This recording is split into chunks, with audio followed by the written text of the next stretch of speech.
In 1982, young physicist Bob Lazar, then working at the Los Alamos Meson Physics Facility, built a jet engine into a Honda Civic. His passion for technology and unconventional thinking even landed him on the front page of the local newspaper.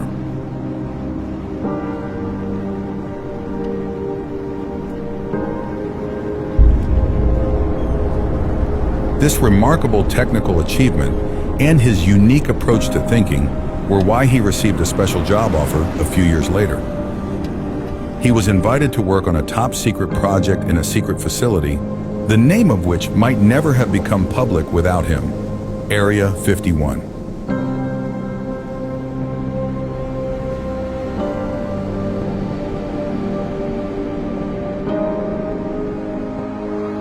In the untouched expanses of the Papoose Mountains, near the dried-up bed of Papoose Lake, lies a secret of cosmic proportions.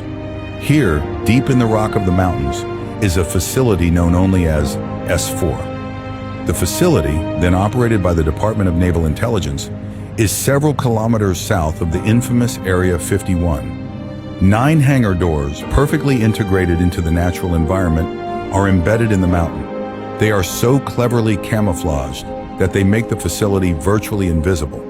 Behind each of these doors hides an object of unimaginable technology.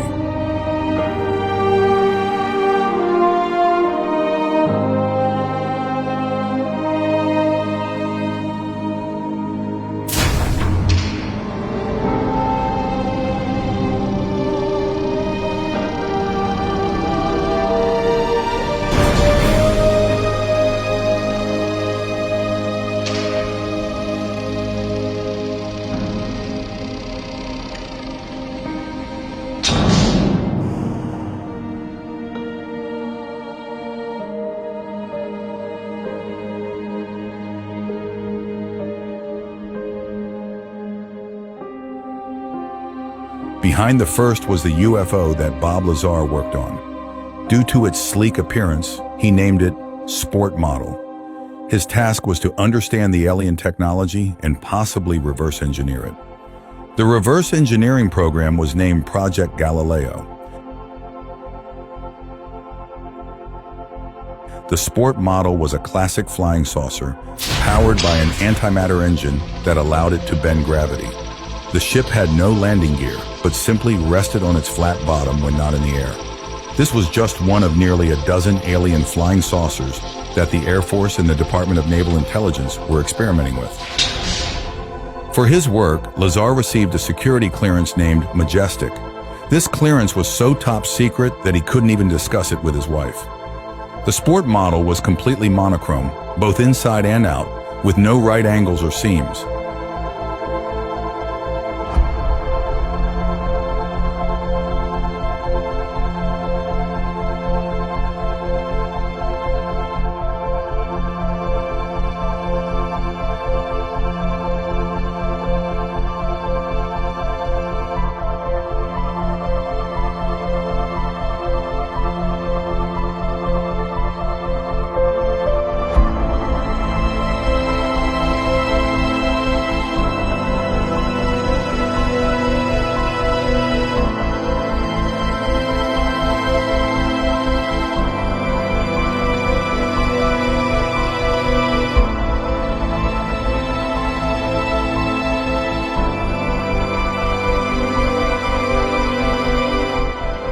Interestingly, someone had affixed an American flag upside down at the entrance of the ship.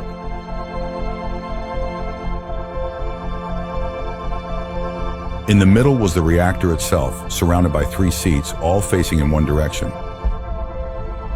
These were small for beings much smaller than humans. There were no buttons, lights, or wiring throughout the ship. Everything seemed to be of one piece.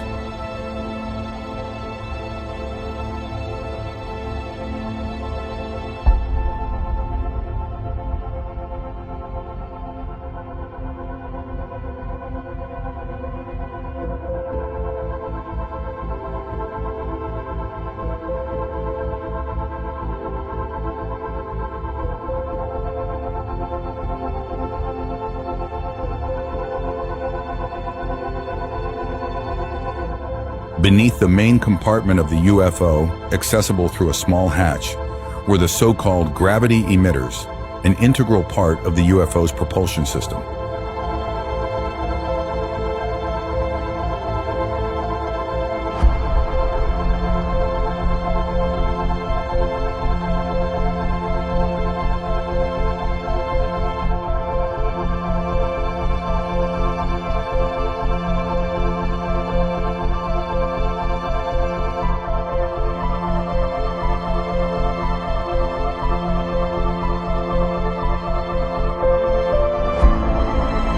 Bob Lazar's main task was to decipher the operation of the UFO's reactor. The reactor could be disassembled, but its exact function remained hidden.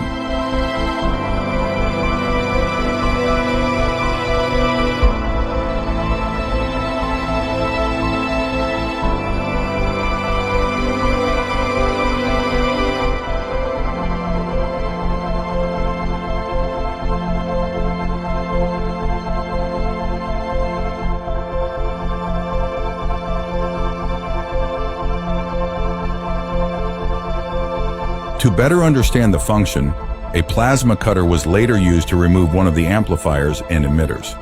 The amplifiers, referred to by Lazar as gravity amps, receive energy from the reactor and channel it into the emitters, which generate an anti-gravity wave.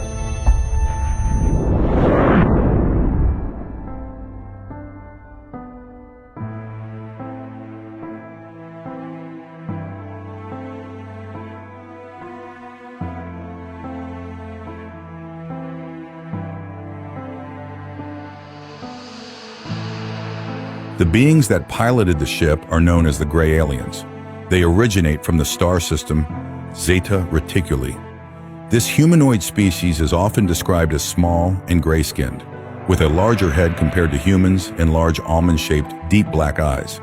Their body size is estimated to be about 120 to 150 centimeters.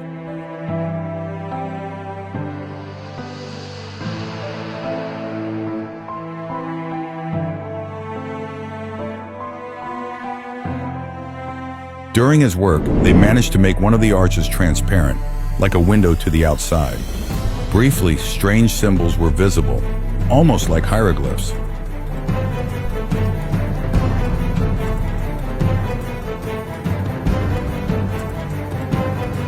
The reactor of the UFO that Bob Lazar worked on uses an element named 115 as fuel.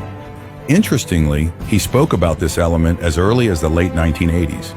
Even though it was officially synthesized by Russian and American scientists in a particle accelerator about 15 years later. He had extensive knowledge of this then hypothetical element long before it was recognized by the scientific community.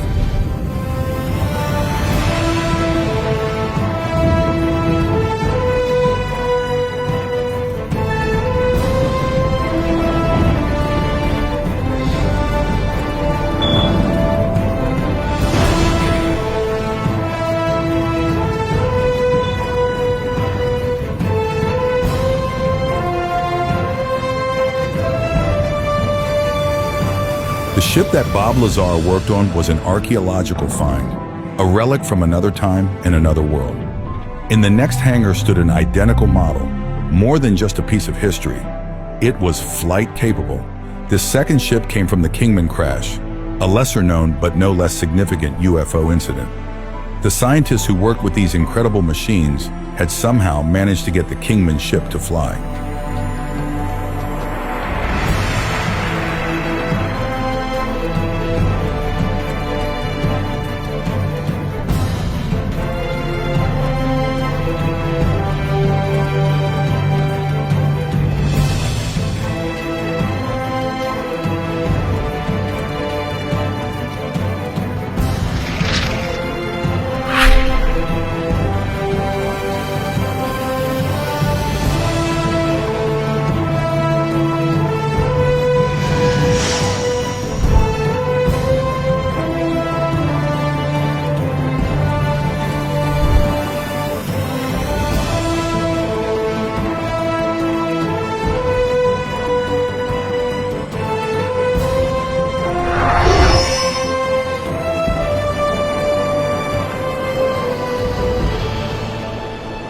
Bob Lazar knew the flight times of the UFO test flights precisely. He shared this knowledge with his close friends John Lear and Gene Huff. John Lear, son of the inventor of the Learjet, was a passionate UFO enthusiast. Together, they observed the test flights and even captured their experiences on video.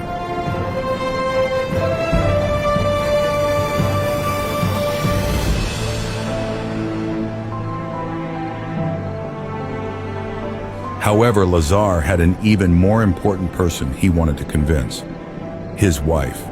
She suspected that he was having an affair because he worked at unusual times and couldn't talk about his job. To prove to her that he was telling the truth, he took her and her sister on so-called fishing trips where they could observe the UFO test flights.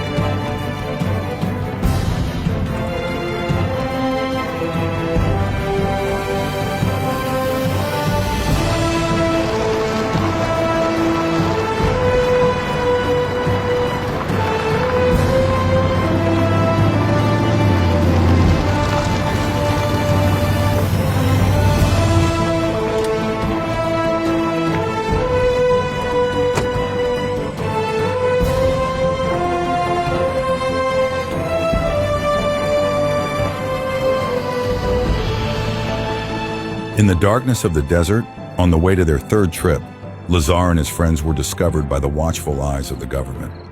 Despite Lazar's desperate attempt to escape, it was already too late.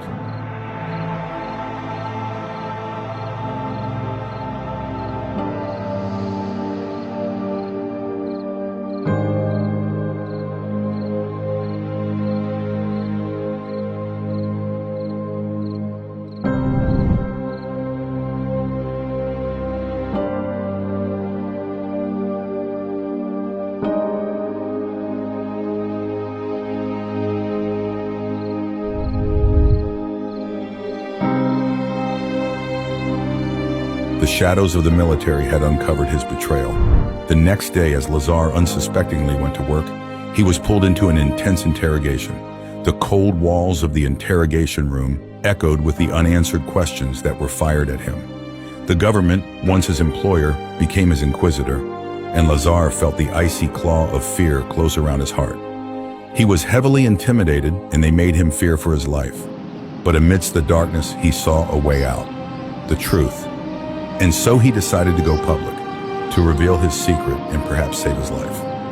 On May 15, 1989, Bob Lazar stepped in front of the cameras for an interview that would change the world. At his side was George Knapp, a renowned American journalist and news anchor.